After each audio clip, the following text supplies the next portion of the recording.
Барлық омыртқа бір-бірімен шеміршектер, бұлшықеттер, сіңірлер арқылы байланысып, омыртқа жотасын құрайды. Омыртқа жотасы тұлғаны алға, артқа, бүйіріне қарай иіп қозғалту арқылы түрлі қимылдарға келтіреді. Жаңа туған нәрестенің омыртқа жотасы түзу болады, иілімдері білінбейді. Сәбидің мойны қатқанда мойын, отыра бастағанда арқа иілімі біліне бастайды. Ал қаз-қаз жүре бастағанда бел мен сегіз көз омыртқаларының тұсындағы иілімдер байқалады. Иілімдер 18-20 жаста толық қалыптасады.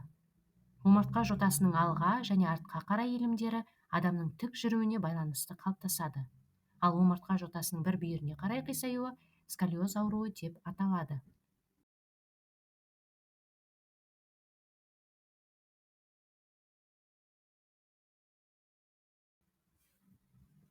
Жалпақ табан. Адам табанындағы ойыстың түгелдей немесе жартылай тегістеліп, жалпайып кетуі. Табан ойысының жалпаюына байланысты көлденең жалпақ табан және ұзына бойлай жалпақ табан болып ажыратылады.